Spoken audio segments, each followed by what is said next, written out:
안녕하세요. 1월 3일 주식 정리해드리는 주정남, 오늘도 시장 정리부터 먼저 시작해보도록 하겠습니다. 자, 일단 들어가기 전 구독과 좋아요 한 번씩만 눌러주시고요. 어떤 내용들 나오고 있는지 살펴보도록 하자면, 일단 뉴욕 증시는 차익 실현 매물 그동안 많이 올라갔잖아요. 요것도 나오고, 테슬라가 예상 이하의 실적을 발표를 하면서 대장이 떨어졌다? 영향받으면 다 같이 빠지는 이런 모습 보여주게 되었다라고 보시면 될 것 같습니다.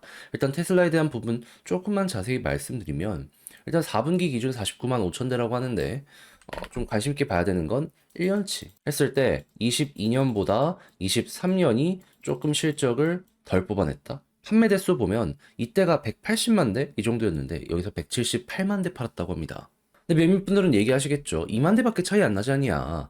근데 테슬라는요, 기존의 자동차 회사들보다 굉장히 높은 밸류를 인정을 받고 있습니다. 왜 그랬을까요? 성장성을, 가격에다 녹여냈으니까. 근데 성장이 꺾인다? 이거는 굉장히 큰 부담이 되게 될 수밖에 없지 않겠습니까? 하다 보니까 문제는 이러한 부분이다. 이걸 여러분들이 감안을 하셔야 되는 거죠. 그래서 이러한 것들이 계속 이어지게 된다면 부담은 이어지게 될 것이라, 한국 쪽에서도 관련주로 엮여있는 종목들 같은 경우에는 한동안 조심을 해보시면 좋겠습니다. 근데 이게 풀리게 된다면 당연히 튕겨 올라가겠죠. 이건 아마 트럼프의 규제 완화에 충분히 한번 영향을 받지 않을까 싶긴 한데, 이거는 까고 봐야 될 부분이 있어서, 그래서 이거는 기대하시는 취향에 맞는 분들 위주로 한번 보시면 될 것 같고요. 다만 이렇게 혼란스러운 지표들이 하나씩 하나씩 나옴에도 불구하고 미국의 경기는 무엇이다? 엄청나게 좋은 모습이 보여지고 있는 거 확인할 수 있습니다. 실업보험 청구 건수를 보면은 8개월 만에 최저치를 기록했어요. 전주 대비 9천 명이 감소했다. 거기다가 이제 실업보험을 한 번으로 받는 게 끝내는 게 아니라 몇 달 동안 이렇게 계속 받는 사람들도 있을 거 아니에요. 그 수치도 보면 줄어들고 있어요. 그렇다는 얘기는 미국의 고용은 탄탄하다, 이렇게 생각을 할 수 있는 거겠죠. 근데 일단은 서비스업 위주라고 보시면 됩니다. 제조업은 좀 아쉬워요. 근데 만약에 제조업까지 확실하게 올라가는 모습을 보여주게 된다면, 그럼 GDP 나오가 지금 2.6까지 빠져 있는 상황이거든요. 요거 다시 한번 올라갈 수 있고, 그러면 미래에 대한 기대치가 더욱더 좋아지게 된다라고 볼 수 있기 때문에, 그 부분은 현재 미국의 경기를 확인하는 아주 좋은 핵심 지표다라고 생각을 하시면서 보시면 될 것 같습니다. 2.6 낮은 거 아니냐라고 할 텐데, 이 국가의 평균 이 인플레이션 성장률 이런 거 보면 보통 2% 많이 잡습니다. 근데 2.6이면 2%보다도 한참 높은 자리에서 여전히 유지가 된다는 것이겠죠. 우리나라 지금 0% 성장 얘기 나오는 가운데 2.6이면 부럽죠, 그냥. 이거는 부러운 지표입니다. 그래서 현재 국제유가는 73.13달러로 플러스 1.97% 상승 마감하였고요. 채권은 보합 달러는 강세에 금 가격은 상승에, 지금 뭐 금리나 확률을 보면 이 3월 기준으로 5대5 정도 여전히 잡히는 상황이다. 요거 한번 참고해 보시면 되겠습니다. 자, 그러면 이외에 보면 좋을만한 내용은 뭐가 있는지를 살펴보도록 하자면, 지금 중국이 드론 쪽은 전 세계를 꽉 잡고 있단 말이에요. 근데 이제 미국이 견제하려는 모습이 보여지고 있습니다. 근데 지금 나오는 내용이 뭐다? 그럼 이거 어디서 대체를 할 것이냐? 특히나 미국산 드론보다 중국산 드론의 퀄리티 자체가 높아가지고요. 국경 수비대 이런 데에서 중국산 계속 못 쓰게 하는데, 이거 나 사비로라도 이거 살래 해가지고 구해서 쓰는 사람들이 있다고 하거든요. 이걸 한국이 파고들 수 있는지 한번 관심 있게 살펴보는 거 되게 좋을 것 같습니다. 그리고 가스 가격 올라가니까 여기에 관련주로 엮여있는 종목들 한번 쭉 보시면 되고, 그리고 ASIC 이쪽 관련해서 브로드컴이 이제 주목을 받으면 엄청나게 올라갔는데, 엔비디아도 한다라고 하니까 잘만 하면은 여기에 경쟁에 따라서 부품 업체들의 수요가 급증할 수 있으니 이 한국에 있는 HBM 이쪽은 꼭 한번 보시면 되고요. 그리고 디스플레이 같은 경우에도 OLED 쪽으로 23년, 24년 소재를 굉장히 많이 샀다라는 얘기가 들려오고 있는데, 이거 이제 쭉 밀고 갈 수도 있잖아요. 지금 한국의 두 업체가 손을 잡고 중국 업체를 견제하려는 모습도 보여주고 있는 상황이라, 그동안 주목을 못 받았던 이쪽 섹터도 어느 정도는 한 번 정도 반응할 수 있다라는 거 생각을 하시면서 보시면 좋고요. AI가 커지면 전기의 사용량 급증을 하게 될 수밖에 없기 때문에 변압기, 전선 이러한 전력기기는 앞으로도 미래가 밝다. 한동안은 이런 식으로 기대를 가지며 쭉 보시면 되겠습니다. 자, 그리고 전기차 같은 경우에는 안 된다, 안 된다 하더라도 조금씩 조금씩 이렇게 바닥은 잡히는 모습 보여주고 있으니 여기 들어가는 부품 업체들도 한번 쭉 보시면 될 것 같고요. 자, 그리고 바이오 같은 경우에는 그러니까 쭉정이가 걸러지고 대형 회사들 위주로 쭉 이제 치고 가는 이런 모습이 많이 보여지고 있는데, 그럼 우리도 선택과 집중을 하면 된다는 거잖아요. 기술 수출이 늘어나면 늘어날수록 그리고 완제품이 만들어지게 되면 될수록 기업들의 밸류도 높아지니까 여기에 엮여 있는 종목들 같은 경우에는 최근에 주가 되게 높은 회사들 많잖아요. 이런 거 생각하시면서 그 다음 이 종목들을 기대 한번 해보시면 될 것 같습니다. 자, 마지막으로 지금 중국인들이 제주도를 엄청나게 많이 가고 있다라고 해요. 특히나 카지노 위주로 성과가 많이 나오는 모습이 보여지고 있는데 지금 롯데 관광개발 말고도 연결되어 있는 기업이 있다면은 이런 쪽들도 이제 곧 있으면 실적 발표가 2월 달에 나오잖아요. 요거 생각을 하면서 미리미리 세팅을 해 나가시면 이것 역시 괜찮을 것 같습니다. 자, 이렇게 해서 오늘의 시장 정리 한번 해봤는데 어떻게 여러분들께 도움이 되었을지 모르겠습니다. 잘 보셨으면 좋겠고요. 괜찮았다면 구독과 좋아요 한 번씩만 눌러주시길 부탁드리며 본 내용 시작해 보도록 하겠습니다. 안녕하세요. 제가 이번에 가지고 온 종목은 두산 에너빌리티를 가지고 왔습니다. 가격적으로 조용하죠? 근데 저는 이렇게 말씀드리고 싶습니다. 여유있게 보세요. 왜 제가 이렇게 말씀드릴 수 있는지 풀어보도록 할 테니까 일단 들어가기 전 구독 그리고 좋아요 한 번씩만 꼭 눌러주시면 정말 감사드리겠습니다. 자, 일단 최근에 나온 소식은 뭐다? 수소 생산 시설 전국 곳곳 본격적으로 이제 구축되기 시작을 하였다. 그러면 가동까지 된다면 정말 많은 수소가 이 민간으로 나오게 될 가능성이 높겠죠. 그럼 이걸 어디선가는 활용을 해야 되는데 일단 제일 먼저 생각할 수 있는 거. 근데 솔직하게 생각을 해봅시다. 이거 얼마나 타겠어요? 그럼 대부분의 수소는 아마도 발전 쪽으로 갈 가능성이 높을 것이다라는 걸 첫 번째로 생각을 할 수 있을 것 같습니다. 그런데 수소 발전하면은 수소 연료전지 그리고 수소 터빈 요거 두 개를 생각할 수 있는데 연료전지 같은 경우에는 두산의 자회사인 퓨얼셀이 한국은 물론이거니와 전 세계 탑3. 그러면 이건 두산 에너빌리티까지 영향이 올 수밖에 없네. 그리고 두 번째, 만약에 터빈 쪽으로 가면요. 지금 아직 상용화가 되지 않은 상황인데 수소 터빈을 만들기 위해서 필요한 건 그 전 기술인 가스터빈이거든요.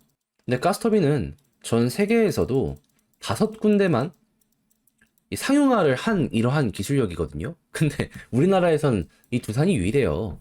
그러면 가스터빈을 설치를 한다 뭔다 하더라도 결국에는 두산이 여기에 최대 수혜를 받게 될 수밖에 없지 않겠습니까? 물론 지금 최근에 한화 쪽이나 여러 가지서 이제 얘기가 들려왔었던 거는 예를 들어서 수소터빈을 이런 피라미드라고 해요. 그러면 위쪽에 있는 요 부분만 바꿔서 가스터빈을 수소터빈으로 바꾸는 이런 거 많이 진행이 되곤 했었거든요. 근데 이 구형으로 이렇게 한다라고 하더라도 효율성이 많이 떨어지게 될 수밖에 없고 그러면은 신형에 대한 니즈는 커질 텐데 이 몸통 누가 만들 겁니까? 위에는 다른 회사가 만들더라도 이 몸통은 결국 두산이 만들 가능성이 높은 거고 우리 입장에서는 지금 이러한 움직임 자체가 또 한번 두산이 올라가게 만들 수 있는 하나의 포인트가 되어줄 수 있겠구나 정도로 생각을 할 수 있게 된다라는 겁니다. 수소 만들었으면 어디다가든 쓰긴 해야 될 거 아니에요. 예, 그런 부분으로 생각을 했을 때 진짜 유리한 부분들이 여기서 많이 보여지고 있다라는 겁니다. 단위도 보면 수천억 이상이 전 기업적으로 많이 쓰이게 된 것 같은데 저는 이 부분도 향후에 지금 당장은 아니어도 두산이 올라가는데 큰 역할을 해주게 될 것이다. 이 정도로 말씀드릴 수 있을 것 같습니다. 그리고 AI 생태계에도 구축을 해야 된다라는 이야기를 하면서 발전 생태계 전체의 효율성 이야기하는 거 볼 수 있고요. 이외에도 원전이나 여러 가지 부분 보면은 지금 어떤 소식이 들려오고 있다? AI 때문에 투자가 늘어나다 보니까 지금 변압기만 하더라도 계속 수출이 늘어나고 있잖아요. 예, 그러면 발전 시설 역시도 수출이 앞으로도 더욱더 늘어나게 될 수밖에 없는 것이고, 그럼 SMR부터 해서 대형 원전 쪽은 당연히 여기에 올라타 있는 상황이기 때문에 두산은 중심에 있겠구나. 원전 주기기 가장 중요하니까 주라고 붙어 있겠죠. 독점 납품이 두산입니다. 한국에서 기술력으로 유일한 기업이에요. 그리고 이제 해외 쪽에서도 제작 능력이 없는 곳이 되게 많거든요. 하다못해 미국도 그 원전 부품 쪽으로 제작 능력 없는 쪽이 있어서 한국으로 하청을 되게 많이 줬고 그 중에 최대 수혜가 두산이었었습니다. 그동안. 그럼 앞으로도 이제 될 가능성이 있다라는 건 알아두시면 될 것 같네요. 무엇보다 중국 쪽이랑 얘기가 나온다라고 했을 때 트럼프가 그거를 가만히 보고 있을 수는 없기 때문에 한국 쪽으로 더욱더 이게 많이 몰려 들어오게 될 수도 있다라고 생각을 하시면 될 것 같고요. 그럼 지금 많은 분들이 걱정을 하시는 민주당으로 이 정당이 대선이 딱 이렇게 바뀌어버리게 되면은 두산은 소외되는 것 아니냐? 미국이 미는데 한국 정부가 뭐라고. 이걸 막겠습니까, 설마? 가뜩이나 경기 힘든데 잘 되는 쪽 밀어주려고 할 거잖아요. 이미 이쪽으로 연결되어 있는 사람의 숫자도 엄청난데 기껏 다 살려놨더니 정당 마음에 안 든다고 이걸 방하게 만들어? 그러면 사람들이 가만히 있겠습니까? 이거는 정치적으로도 부담이 될 수밖에 없기 때문에 좋은 거는 이어가게 될 가능성이 있다. 이건 꼭 여러분들이 감안을 해두시면 괜찮을 것 같습니다. 그리고 실제로 그런 전적도 많잖아요. 그러면 지금 이제 이런 걸 바탕으로 수급과 차트를 한번 살펴보도록 하면 제가 계속 말씀드리는 게 뭐죠? 외국인 기관 들어오게 되면 걱정하지 말아라. 근데 횡보하는 구간에 조금씩 들어오기 시작했어요. 그럼 크게 올라가는 거 없더라도 이게 계속된다면 그러면 이 박스를 돌파할 가능성이 높아지고 있네라고 여기를 판단할 수 있겠죠. 그럼 이게 계속 올라오면은 편히 현재 자리 보시면 될 것 같습니다.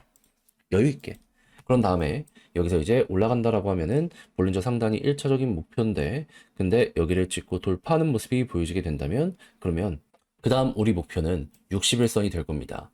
여기서도 결국 이 부근까지는 갔었잖아요. 근데 여기를 돌파하지 못한다면 계속 이렇게 박스가 아마 여기서 만들어지지 않을까 싶어요. 근데 만약에 돌파하는 모습이 둘 다 보여지게 된다면 그때부터는 추세의 전환이 보여지게 될 것이고요.